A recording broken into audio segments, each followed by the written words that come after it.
Gotham Season 2, Episode 15, Mad Grey Dawn. And I definitely gotta say, this episode really surprised me with the way everything turned out, because I thought maybe a part of the story is gonna be Edward kind of really becoming the Riddler and stuff like that. I didn't expect it to really go so far as to have all these different layers to it. He does the first heist at the art gallery, which is pretty cool. And then he does the bombing at the railway station, and then he actually kills one of the other officers. And I thought, I don't know why he's killing this guy. I figured there was something that, of course, what he signed or whatever. I'm like, all right, he had him sign this fake thing. When he mentioned it was a transfer of custody, I thought he legitimately did that to have his signature and to actually steal something himself. But he goes and he kills the guy, and it was just genius. Like, the way he did everything was really cool, because he has the bomb, of course, inside the locker, so that's what Jim uses the crowbar, which he has his fingerprints on it, and then he sends a message from the guy's phone to Barnes and everything, and I just love the way that it played out. It really surprised me. It was like, everything happened, and they couldn't figure out what it was, and I was like, alright, I know something's going to take place. I know something big has to happen, because it was like, how are they going to get through this story? Because, of course, Edward can't get busted, but if he was, then he would just be in prison forever. Like, either he gets busted and he becomes a Riddler super, super early, or he doesn't get busted, but he kind of keeps going through, or at least he does this one Riddler-esque thing, and it's to take down Jim.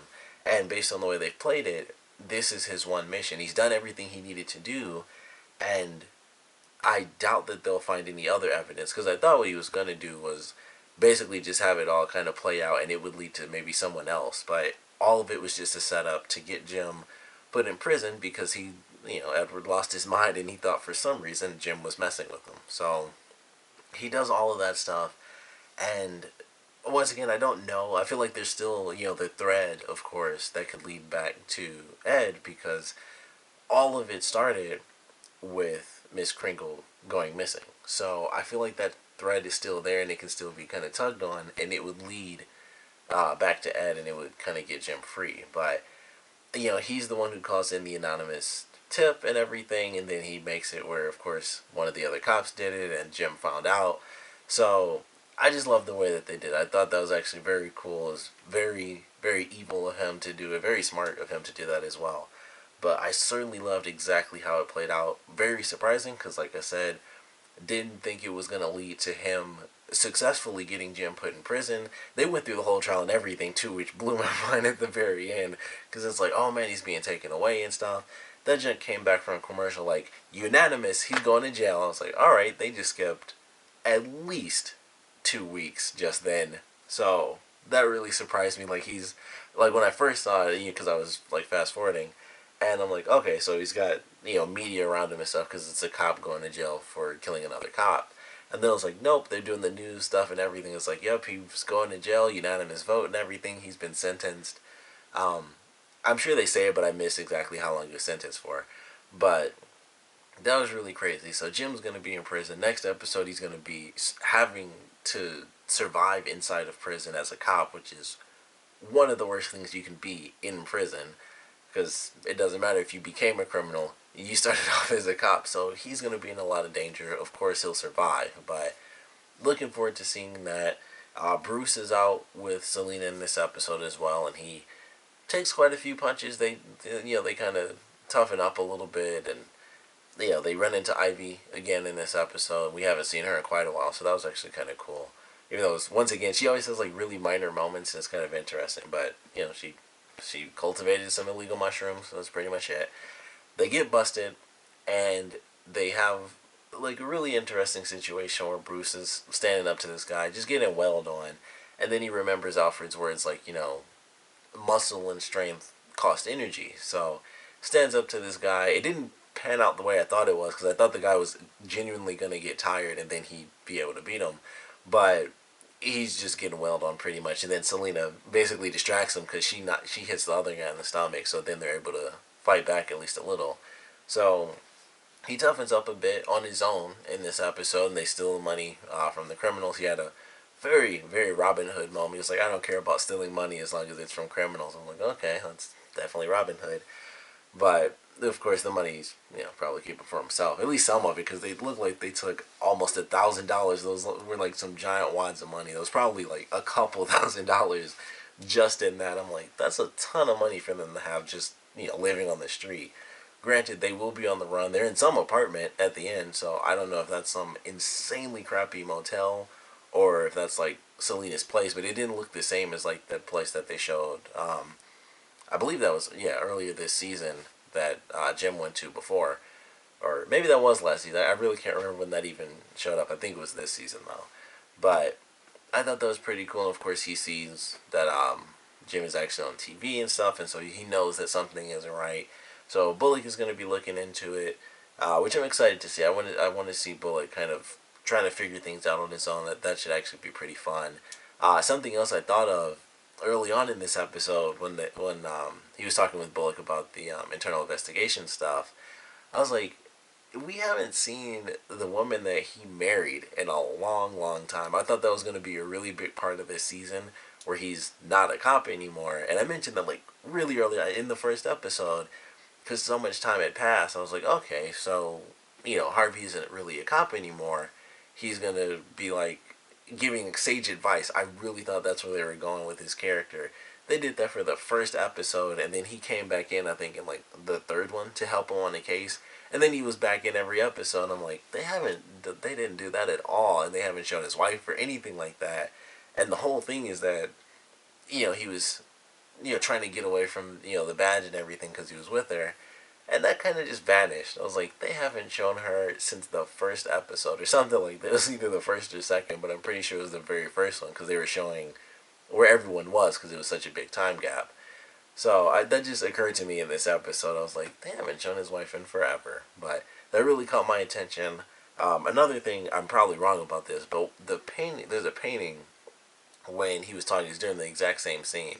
It's like right at the ending, there's a painting in the background that looks just like Jack Skellington. It's like you can't see the whole thing, but basically it's a white face and like some black eyes and like basically like a circle for a mouth. I'm like, is that supposed to be Jack Skellington? Which it could have been because that would be a reference to Tim Burton, of course, who did Jack Skellington as well as I believe the first two Batman movies. So I think that was meant to be Jack Skellington in the background in one of those pictures because it's just orange, and then all you see is like a white circle, and it's got black eyes and a black mouth, but you only see like half of it.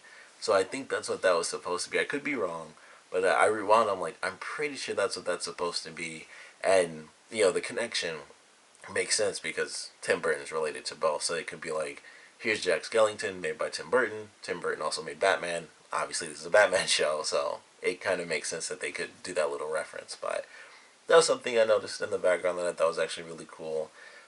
Ed's plans in general, I thought were actually really well done. He does like the bomb thing.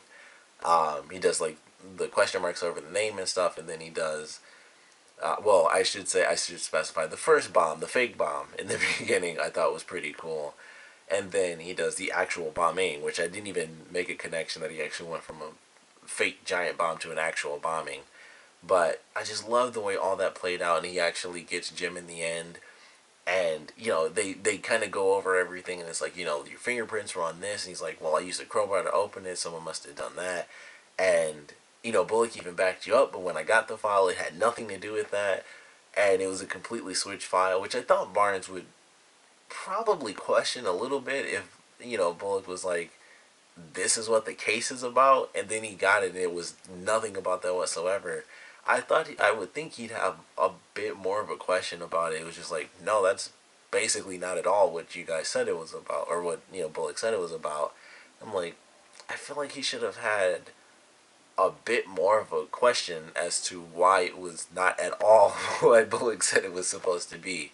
So I thought they kind of glanced over that a little bit, and of course, Jim was trying to convince Barnes like, I didn't do this, but all the evidence is against him. Um, of course, the way Ed did everything was perfect because he made the anonymous tip and explained everything as Penguin told him, and then of course he uses the signature. Like somehow Jim found out that he was the person that gave the anonymous tip, and so it just all worked out perfectly. So I'm excited to see where they're going with this next episode. Penguin, and it's funny, I knew what was going to happen as soon as they had that final scene with him and the new family. And that's basically what the promo was about. It was like half of it was Jim in prison, the other half was Penguin and his new family. So Penguin finds his dad. His dad finds out that he has a son in Penguin, and he's brought into the new family and everything. And they have that ending scene. Penguin is just like all messed up as well. Like he goes to Butch and Tabitha in this episode, and they tar and feather him because she wants him to die, but Butch kind of lets him go because he's like, I believe in an eye for an eye. And admittedly, the only reason Penguin killed her brother is because they did kill his mother first, and they were trying to take over and kill everybody off. So that was kind of on them, and they underestimated the guy. So, but just like, hey, completely even and everything. But they do tar and feather him. He goes to see Riddler. Basically everyone that he knew is just like, this is really weird. Like, Butch is like, this is just sad. Like, they broke him. Riddler's like, you kind of freaking me out a little bit, so I'll see you later. And then, he finds his new family, and as soon as, like, basically, as soon as they were, like, did the toast and they were drinking the wine, I'm like, alright, at first I honestly thought that he was getting poisoned with the wine, or the champagne, whatever they were drinking. I was like, okay, that didn't happen, but they got, obviously, the mad looks on their faces, and I was like, they're gonna kill his dad. That's exactly what's gonna happen. And he's gonna snap out of like this super happy fun time mode, and he's gonna kill all these people because they killed the only actual blood family he has left, which is a big deal with his father, and clearly everyone else is just super jealous. So I'm curious how long he's really been with this woman, because based on the promo, when he's like, you're technically my only blood relative and everything, they instantly, granted it was editing, but they instantly cut to the daughter, and she like shatters the glass with her hand. So it's like, how long have they really been together, and does she care, or are the three of them kind of working together? Like, we'll just, mom, you marry this guy, and we just get all his money. You'll get rich, we'll be rich, as long as you two are together, and once he passes on, either way, the family's rich and we're kind of set for life and we get all this money. So now it's like blood comes into play, and it's like, that might kind of disrupt their plans a little bit. So, very curious how that's supposed to play out, and I'm sure something bad's going to happen. Unfortunately, it was just like, they're going to kill his dad off, and they're probably going to try to blame it on him. And of course, they have the newspaper and stuff. It's like, he was a criminal and stuff. So, I think they're going to kill his dad because he's not, he's super happy and everything. So, the daughter's trying to come on to him in the promo and everything, but I think they're just going to end up killing his dad themselves.